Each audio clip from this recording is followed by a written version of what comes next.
General Miller announced the new assignments, his gaze sweeping over the assembled cadets. Ben, you'll be reassigned to logistics. The words cut. Jenny's name followed, paired with another officer. My entire career, our partnership, evaporated in that sterile briefing room. Some bonds, Miller stated, turning away, are meant to be broken. The first hint of light stretched across the flat, open landscape, bleeding slowly from gray to a faint, bruised purple. It was quiet, the kind of stillness that pressed in on you, making your own breathing sound loud. Out here, the air tasted of cold metal and dry earth. It had a way of clarifying things, stripping away the unnecessary noise, leaving only the stark facts. I found myself focusing on the distant line of hills, how sharply they cut against the sky. Jenny stirred beside me, the crinkle of her sleeping bag a familiar sound. She was still half buried in it, a mound of green fabric and dark hair. Our mornings were a practice thing, a rhythm established over years. She'd usually reach for the coffee, I'd check the comms. Today it was the phone that broke the silence, a low buzz from the pocket of her fatigues. She groaned softly, her hand reaching, a weariness already settling into her shoulders. It's probably Dad," she mumbled, her voice rough with sleep. I watched her, the glow of the phone screen briefly illuminating her face. Her father, General Miller, the source of many things, both good and complicated. She held the phone away from her ear, the distant, crackling voice of General Miller audible even to me. He wasn't shouting, but his words carried a precise authority. He was laying out the new terms for the exercise, his voice firm, distant, almost rehearsed. A new simulated infiltration, he explained, stricter parameters, heavier opposition. "Understood, sir," Jenny said, her tone professional, devoid of any daughterly warmth. She glanced at me, a quick, unreadable look. "We'll confirm with Brigadier General Davis." The exchange with Brigadier General Davis was brief, almost curt. He accepted our confirmation of readiness without comment, his voice flat through the speaker. There was no warmth there either, just the efficient click of duty. The call ended and the quiet settled back in, but it felt different now, charged. Jenny moved to the portable computer setup, her fingers already flying over the keyboard. The screen flickered to life, displaying a tactical map of the perimeter. "So many soldiers at the entrances, I can't even count them," she stated, her brow furrowed. Red dots clustered thick on the digital terrain. "We'll need to move the heavy equipment," I said, my voice steady, already mapping out the next steps in my head. "The EMP traps, too. If they're this dense, direct engagement is out." "Agreed," she replied, her eyes still on the screen. "We can funnel them through the south approach. Set up a choke point. The plasma net should hold them long enough for us to flank." It was a dance we knew well, this planning. The efficiency of it, the way our minds dovetailed, was almost comforting. It reminded me of earlier days, a time before the lines had been drawn so clearly, before the unspoken things between us had piled up like winter snow. We were just two people, skilled, focused. "Don't forget the new suits," Jenny added, pulling up technical specifications. "The thermal dampeners are supposed to be top tier, but I'm still wary about their integrity under sustained fire." She rattled off numbers, specifications, her voice a shield of data against whatever anxieties might have lurked beneath the surface. We began setting the traps, the physical work a distraction. The weight of the EMP coils, the careful placement of the plasma nets. I watched Jenny move, her movements precise, economical. There was an elegance in her efficiency, a stark beauty in how she handled the heavy gear. A flicker of something in my chest, unbidden, unacknowledged. "Don't want jumping Jenny to get herself caught," she said, a brief dry smile touching her lips as she secured a tripwire. "Or Bonsai Ben to find himself pruned." It was old banter, a piece of something from long ago, and for a moment the heavy quiet lifted. I grunted, a short sound that passed for agreement. I moved to check the supply crates, meticulously cataloging munitions, rations, medical kits. It was a careful, methodical task, and it kept my eyes off her, kept my mind from wandering too far into the past. But it wasn't enough. The word trap echoed in my mind, bringing with it a sudden, sharp memory. Not a physical one, but the sting of a different kind of trap, a setup, a betrayal that had left a permanent seam in my perception of trust. It had been years, but the cold feeling of being cornered, used, never truly faded. We finished the setup, the waiting began. Jenny settled down beside me, her shoulder brushing mine. The warmth of her was palpable, a stark contrast to the cold distance that still stretched between us, an invisible chasm carved by duty and unspoken history. The air hung heavy and still on the isolated hill. We waited, the quiet broken only by the low hum of the portable computer. Suddenly, a seen, almost mournful tune chimed from its speakers. It was our early warning system, calibrated for specific threats. This one meant a sniper. Jenny glanced at the screen, her expression unreadable. "Looks like we've got a sniper," she said, her voice flat, devoid of any surprise. "Let's take them out." We moved. Our movements were fluid, years of training making them automatic. I slithered into position, the cold metal of my M107 heavy and familiar in my hands. The rifle felt like an extension of me, a tool honed for a singular purpose. My heart thrummed, not with fear, but with a focused energy. "Range, 1.3, clicks," Jenny called out, her voice a calm stream of data. "Elevation is -25, wind is 1 at 182. I made the adjustments, the tiny clicks of the scope a precise counterpoint to the quiet. My eye found the target, a faint shimmer in the distant tree line. I held my breath. "Fire," she whispered. The M107 cracked, a brutal, powerful sound that tore through the stillness and echoed across the putrid flat plain. Beside me, Jenny's M17 joined in. A second, equally violent report. A moment later, the distant shimmer disappeared. "One less threat. I'm going to retrieve their weapons," I stated, already rising. "We can use all the help we can get." My voice carried a quiet defiance, a subtle rejection of the limited resources we'd been given. Jenny nodded, a slight inclination of her head. "Be quick." I moved fast, a low crouch keeping me beneath the skyline. The ground was uneven, dotted with dry brush and loose stones. The sniper was where we'd estimated, slumped against a fallen log. His M40 was still clutched in his gloved hand. I quickly disarmed him, grabbing the rifle and a few extra magazines from his pack. The M40 felt good, lighter than my M107, a different kind of precision tool. "Looks like he won't be needing this anymore," I said, returning to our position, the dry comment hanging in the air. Jenny looked up, a rare, genuine smile breaking through her usual reserve. It was brief, a flicker of light, but it was there. "That's a great find, Ben." The shared victory, however small, felt good, but the moment was fleeting. The computer chimed again, a more urgent tone this time. 3 distinct groups, closing in. Our shots had given away our general position, a predictable escalation. They were moving fast, converging. "They're coming for us," I stated, unnecessary but true. "We could move now, try to outflank them, but—" I paused, considering. "We wait. Let them get fully exposed." It was a dangerous gamble, but I felt a quiet confidence in it. I had seen them on the map, how they fanned out, how they would eventually funnel into the clearing below. "All right," Jenny agreed, her eyes on the approaching dots. 2 scouts peeled off from one of the groups, creeping cautiously up the hill. "How silly can they be?" Jenny whispered, a thread of dark humor in her voice. They moved with a false sense of security, assuming the high ground was still clear. I moved to my 98 Bravo, a lighter, more agile sniper rifle. The resolve in me hardened, quiet and cold. "When they get within 25 m of the scouts, we start firing." My voice was even, betraying nothing. I watched the dots on the screen, calibrating the timing. This had to be precise. The enemy teams below started to converge, the main groups closing in on the 2 oblivious scouts. Just as they were about to link up, Jenny worked her magic. A flurry of commands on the keyboard, and the enemy comms crackled, then went dead. Confusion rippled through the clearing below. The teams faltered, looking around, trying to reestablish contact. Chaos erupted.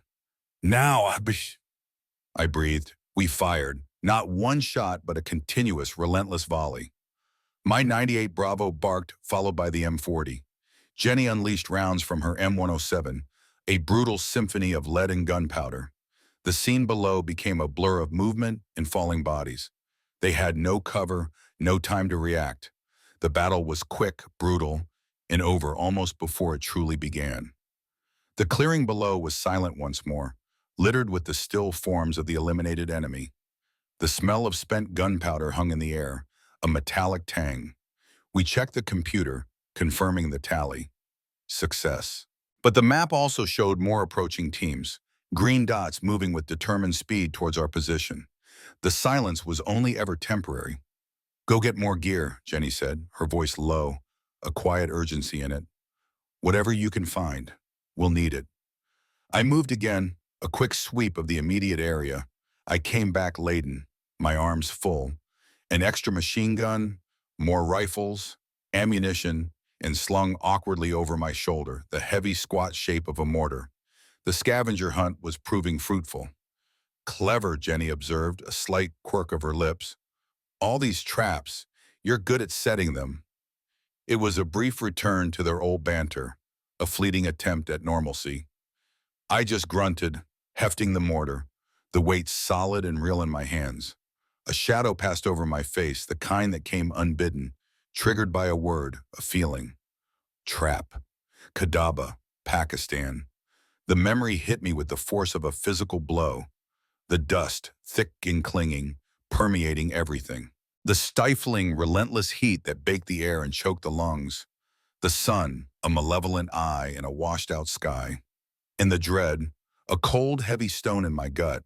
I remembered the boy, no older than 10, his eyes wide with terror, his small hands bound. The cruelty I saw that day had left me shaken in a way no combat ever had. I was screaming, pulling against the ropes that bit into my wrists, useless, helpless. The boy's cries, high-pitched and desperate, echoed, not just in the dusty alley, but in my memory, a sound that would never fade.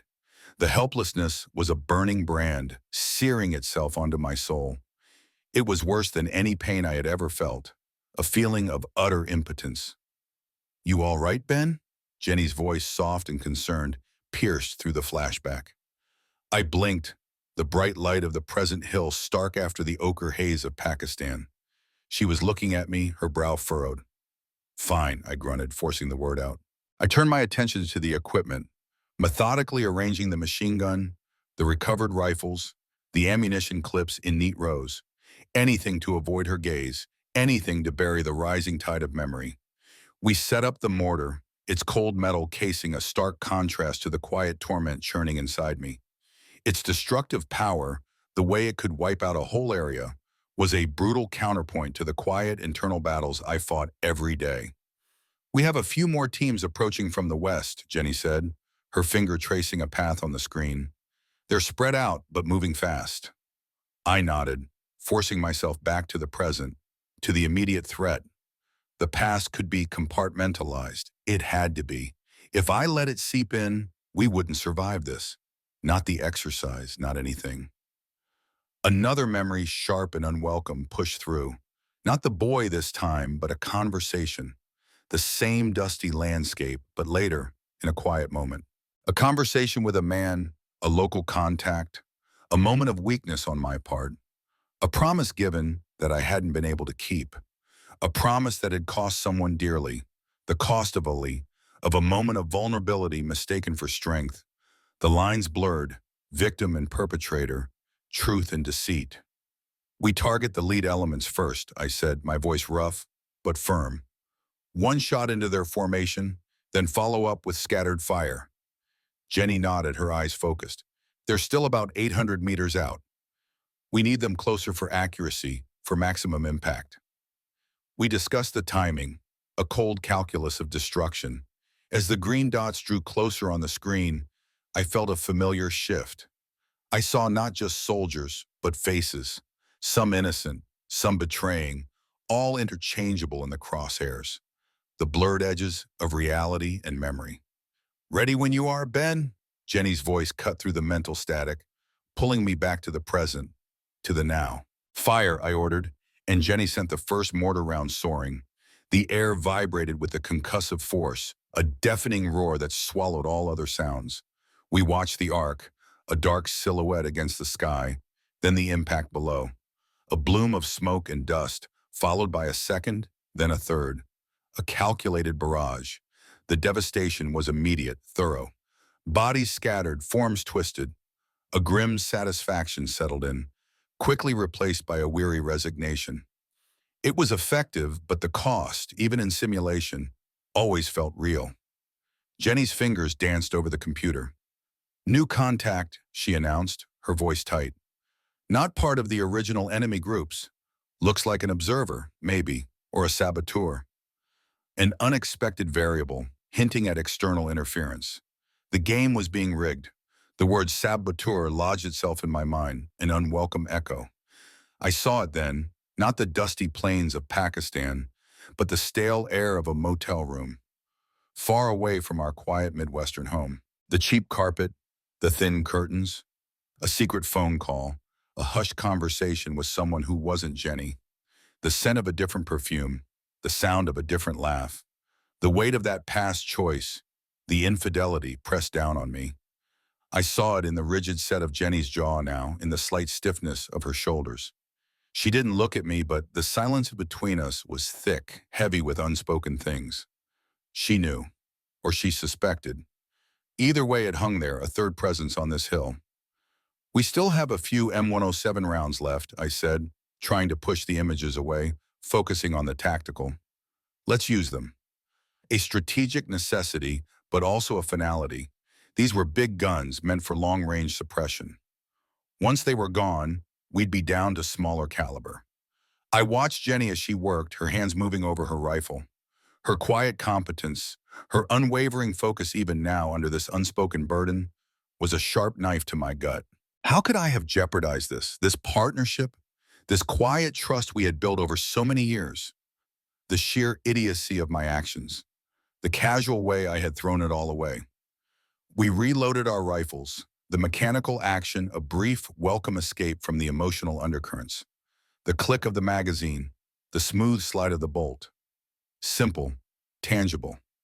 Another group of targets appeared, their formation tight, moving with a disciplined precision that spoke of training, of a deliberate, escalating challenge.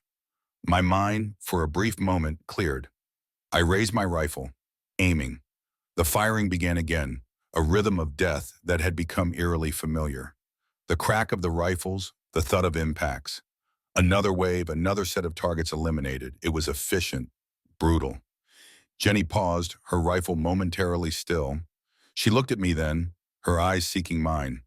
There was a silent question there, a depth of hurt in knowing that pierced through all my defenses. I quickly avoided her gaze, focusing instead on the distant horizon, on anything but her eyes. The memory of a fight, not a skirmish, but a brutal, personal one. Our small Midwestern home, the familiar walls suddenly closing in. A whispered accusation, hers, sharp and precise. My clumsy, inadequate denials. And then the door slamming shut, not just against the frame, but against a part of us, against the life we had built. The sound echoed still sometimes, in quiet moments. Suddenly, Brigadier General Davis's voice crackled over the radio, rare and unwelcome. "You two are proving to be quite the nuisance," he said, a note of something between taunt and warning in his tone. Persistent, if nothing else. He cut out as quickly as he'd appeared. The tension between Ben and Jenny was palpable, thick in the air. The words nuisance and persistent felt like a direct address to our personal situation, not just the exercise. The silent acknowledgement of the affair hung heavy, an unaddressed burden that felt more dangerous than any enemy on the field. The silence after the last volley was thin, stretched. Our ammunition was dwindling, the spent casings scattered around us like metallic confetti. "We'll run out of ammo within the next 2 engagements," I stated, the words flat and factual. The reality of our situation was stark. Jenny scanned the perimeter on the computer, her jaw tight. "We need to draw them out," she proposed, her voice unwavering. "Force their hand. Use the remaining EMP charges on the northern ridge. Make them think we're abandoning our position. They'll surge. We hit them when they're exposed." It was a daring move, a calculated risk, but it might be their only chance. I nodded, a sense of unease coiling in my gut. The strategy felt too familiar, a parallel to the messy reality of our lives. Drawing out the truth, forcing an engagement, knowing the consequences would be brutal. Then a flicker. Not of movement on the screen, but in my mind. The old, dusty book, a forgotten bookmark. Jenny's face pale and resolute as she pulled out the hidden message. Undeniable proof of my affair. A crumpled note, a stray receipt from a restaurant I'd claimed I hadn't visited. The moment her trust had shattered, like glass on a cold kitchen floor. The sound, sharp and clean, though no one had heard it but us. The memory cut deep. I still saw her eyes, the shock, then the slow, cold understanding. It was a wound that hadn't healed, a constant ache beneath the surface of everything we did. We set up our final defenses, a desperate attempt to fortify our position against the overwhelming odds. The remaining plasma nets, a few more tripwires, positioned with grim precision. Each movement felt heavy, laden with unspoken things. Brigadier General Davis, not content with the current pressure, escalated the game. His voice crackled over the comms again. Not a taunt this time, but an order. Teams Gamma and Delta converging from the northeast. Engage primary objective. From an unexpected direction, a tactical betrayal mirroring the personal one. Ben and Jenny worked in practice tandem, our movements efficient, synchronized, yet our eyes rarely met. The rhythm was there, the professional flow, but the connection was broken, frayed. Suddenly, the targeting sensor on my M107 flickered, then died. A crucial piece of equipment, malfunctioning at the worst possible moment. Another layer of pressure, a cruel twist. Manual targeting, Jenny snapped, without missing a beat, her voice sharp and decisive. I'll feed you coordinates.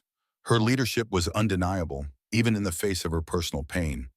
I admired it, even as I resented the strength that made my own weakness feel so glaring.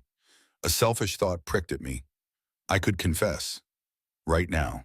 Lay it all out. The full weight of my infidelity. The shame, the regret. But the timing was wrong, the stakes too high. We were in the middle of a simulated war. Our lives, or at least our careers, depended on our focus. How could I derail that now? The thought evaporated, leaving only a residue of cowardice. The enemy surged. Not just the teams from the northeast, but others, drawn by our feigned retreat. Close quarters battle. The raw physicality of it, the immediate danger, was almost a release from the emotional tension. A flurry of movement, the sharp crack of rifles, the thud of bodies. For a few brutal minutes, there was only the fight. General Miller's voice, a brief, unexpected intrusion, cut through the chaos on the radio. Are you two holding up? A rare moment of parental concern, a thread of something human in the digital war. Affirmative, General, Jenny replied, her voice steady, despite the ragged edge of her breathing. Then the last M107 round. I fired it, watching the tracer arch into the incoming enemy ranks. A final, definitive action in this phase of the conflict. The heavy thud of the rifle butt against my shoulder. The acrid smell of gunpowder in the air. The long silence that followed. Life's costly choices. They echo, don't they? They ripple out, affecting everything and everyone. Stick around to the end to see how life's costly choices unfold. The immediate threat was neutralized. A temporary lull descended, the sudden quiet almost louder than the gunfire. My muscles ached, every breath felt heavy. Beside me, Jenny's shoulders slumped, her exhaustion evident in the way she held herself. We were still standing, but barely. We assessed the damage, our resources critically low. The ammunition count was almost zero. Our position, while still defensible, was exposed. There was little left to fortify with. Jenny turned to me then, her gaze direct, unwavering. Her voice was quiet but firm, cutting through the lingering adrenaline. We need to talk about everything, Ben. The words hung in the air, cold and stark. They conjured another scene, a domestic battlefield. Our home, usually a sanctuary, transformed into a place of quiet fury. Her eyes narrowed but tearless as she laid out the facts, the evidence she'd gathered.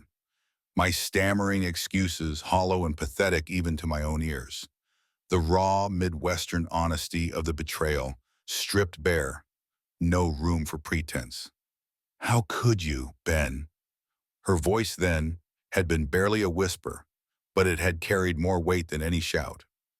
After everything we built, those words, they had carved something out of me, something vital.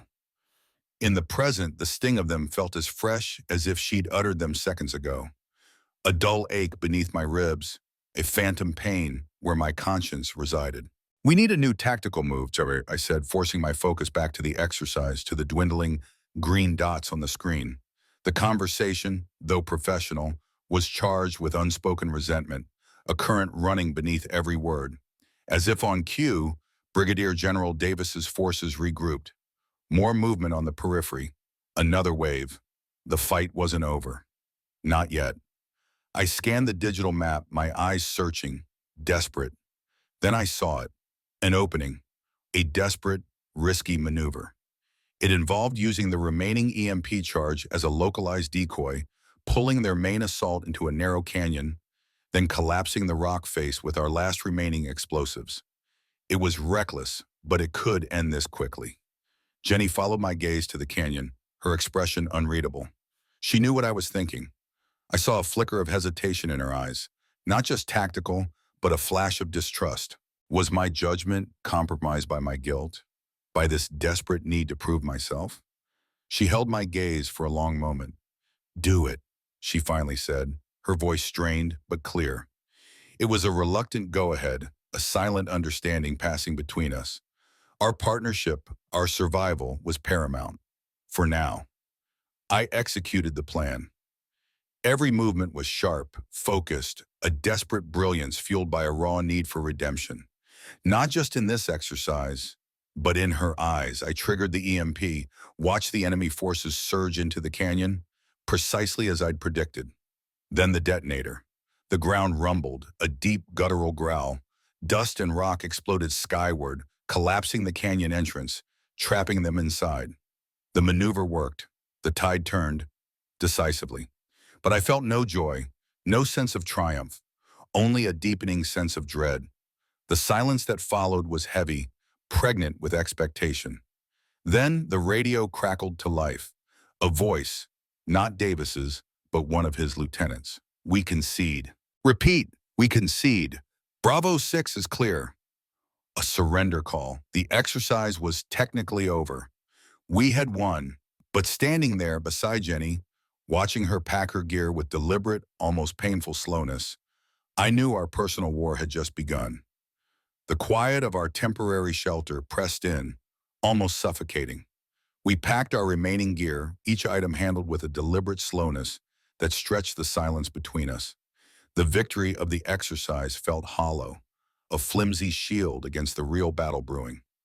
Then General Miller's voice, cheerful and booming, crackled over Jenny's radio. "Congratulations, you two. Exceptional work out there. A decisive victory. Couldn't be prouder." He rattled on, oblivious to the personal defeat playing out in the cramped space of our tent. Jenny forced a polite response, her voice strained, a tight smile pasted on her face. I winced, knowing the immense effort it cost her to maintain that facade. It was a lie, a public performance, and it felt like another betrayal.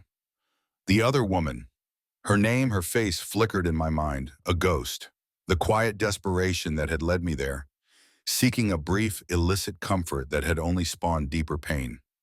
I hated myself for it, for the weakness, for the casual destruction I'd wrought. The memory of Jenny's face when she found out, the quiet devastation in her eyes had been far worse than any rage. It was the look of something fundamental breaking. She clipped the radio back to her belt, the click a sharp punctuation mark in the silence. Then she turned to me. "So, what now, Ben?" Her voice was flat, devoid of emotion, like dry earth. I struggled to find the words, the ingrained Midwestern urge to keep emotions buttoned up, to avoid making a scene, fighting with the raw, desperate need for honesty. I don't know, Jenny." The inadequacy of my response hung heavy. We started to discuss the practicalities of returning home. Who would drive? What about our shared life, the house, the day? The logistics of it all suddenly felt impossible. like trying to map a future that had no foundation. I haven't slept, Ben, she confessed, her voice barely a whisper. Not really, just fragments, doubts, the feeling of it, the profound sense of betrayal. Her gaze was steady, unwavering, holding me accountable. I finally admitted it, the words tasting like ash. I regret it, Jenny, more than you know. There's been a hollowness ever since it came to light. It was a poor apology, too little, too late, but it was the truth. We fell into a brief, painful silence. Then, unbidden, our minds drifted to happier times, simpler times. A sunset over the endless plains, back home, the sound of crickets in the summer night. For ambition, before temptation, before our judgment became so clouded, before the world and our own choices had pressed down so hard. What about the cruelty you saw in Pakistan? She asked, her voice soft, shifting gears, a sudden curiosity. You mentioned it. I always felt there was something there, something that changed you. She was perceptive, sensing the connection between that distant trauma and my present state.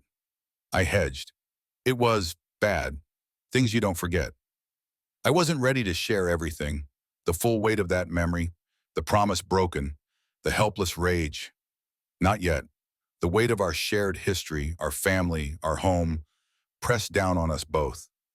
It was all there, in the air between us, heavy and fragile. Jenny stood up, picking up her rifle case. Her movements were decisive. I can't go on like this, Ben, she said, her voice firm, resolute. The lies, the sneaking around. It stops. Either we fix this completely or we don't. And if we do, my terms. No more secrets, no more half-truths. A reliable man, a real partner. A line was drawn, stark and unyielding. The drive back to our Midwestern home was long, silent. The familiar comforts of our town, the neat rows of houses, the quiet streets, felt alien after the sterile intensity of the training ground. The very air seemed different, heavier.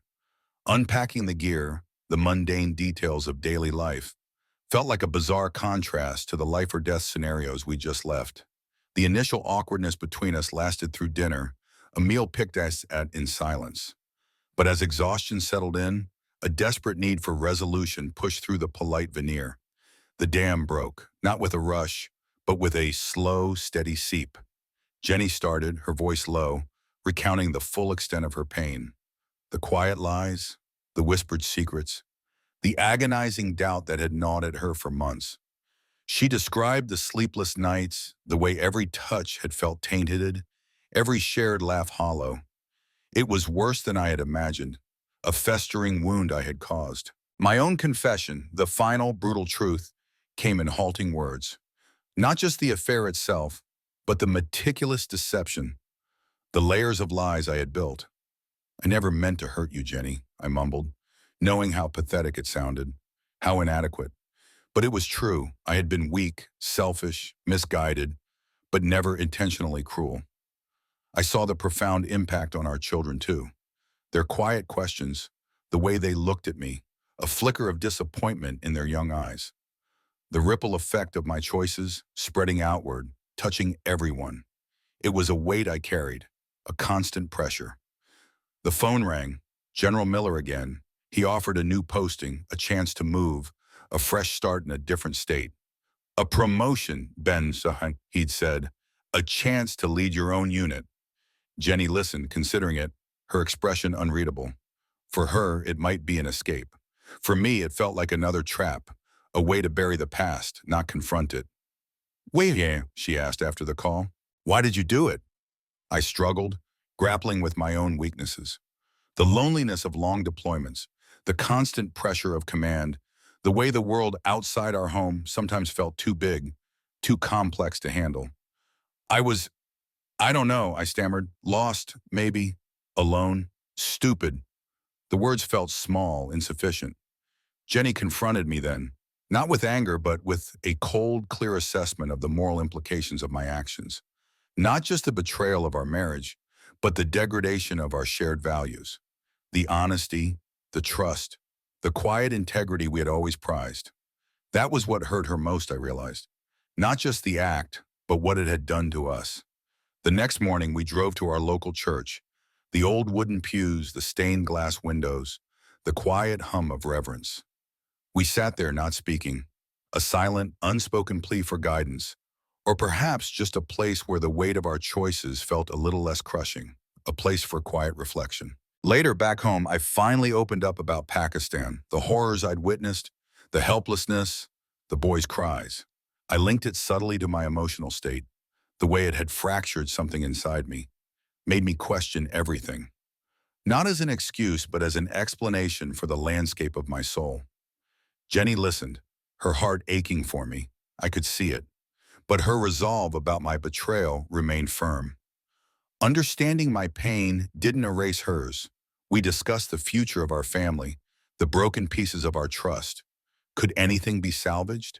Could a foundation built on such a fracture ever truly hold? The questions hung, unanswered, in the air between us. For a brief moment, a flicker of tenderness, a shared memory of a picnic by the river, played across our faces. A ghost of who we once were. It was quickly extinguished by the cold reality of our situation, the chasm that still lay between us. Jenny took a deep breath. "I've thought about it, Ben," she said, her voice steady, measured. "About everything. Our kids, our life, my dad's offer." Her decision when it came was born of both deep pain and a practical Midwestern resolve. Months later, the dust had settled, but the landscape of our lives had shifted irrevocably. I lived in a small, sparse apartment now. The quiet, a constant reminder of my solitude. The faint hum of the refrigerator, the distant rumble of a passing train, each sound amplified by the emptiness. Jenny had moved on, building a new life for herself and our family. From what I heard, she carried a quiet strength, a resilience forged in the crucible of adversity. She was thriving, finding her own path, and I knew she deserved every bit of peace she found. So, our children were with her, as was right. I found purpose in my work, in the precise, methodical tasks of logistics and planning. My career had survived, largely due to General Miller's quiet intercession, but the shadow of my past actions followed me like a faithful dog, never far behind. Every decision, every interaction was filtered through the lens of what I had done, what I had lost. I reflected on the pay the price aspect of life. I understood now that some debts were never truly settled, not in any final dramatic way. They were simply lived with, carried forward, a part of the daily burden. The weight wasn't removed, you just learned how to bear it. Jenny and I saw each other occasionally at school events or when I picked up the kids. Brief civil encounters, her polite nods, her averted gaze. Each time it was a fresh, painful reminder of what was lost, what I had so carelessly thrown away. A ghost of a handshake, a forgotten laugh, echoing in the quiet spaces between us. General Miller, now aware of the full, ugly story, offered me a different kind of support. Not forgiveness, but a quiet understanding. "We all make mistakes, Ben," he'd said over a cup of coffee one day, his eyes distant. "Some just cost more than others." It was a quiet understanding, one man to another, acknowledging the flaws inherent in us all, but never excusing the consequences. I dedicated myself to making amends, not through grand, showy gestures, but through quiet, consistent efforts. Being there for the kids, reliably. Doing my job with integrity. Trying day by day to be a better man, to rebuild something from the ashes. It was a slow, arduous process without any guarantee of success or even recognition. I revisited the memories of Pakistan, processing the trauma, the helplessness I'd felt there. I began to see how it intertwined with my personal failures, the way fear and a sense of powerlessness had eroded my judgment, making me susceptible to weakness. It wasn't an excuse, but a piece of the puzzle, a part of the broken man I had become. Jenny too was on her own journey. The pain of betrayal had, in a strange way, transformed her. It had stripped away illusions, revealing a core of resilience, a capacity for self-discovery she might not have known she possessed. She was stronger, clearer, and while it still hurt to see, I admired her for it. The story ended not with a dramatic flourish, but with a quiet sense of enduring. Much like the plains themselves, life went on, vast and unforgiving, but also capable of profound beauty. I often found myself watching the sunset, a simple Midwestern spectacle of bruised purples and fiery oranges, finding a solitary peace in the vastness, acknowledging my mistakes, my smallness in the face of such grandeur. I understood that morality wasn't about avoiding mistakes, but about how you lived with them, how you learned from them, how you carried the weight of your choices without breaking. A final poignant thought, one that came to me often as I watched the day die over the horizon. Some things you never forget, but you keep going, you have to. The weight of the plains, of life, of choice, continued. A slow, steady presence that would always be there.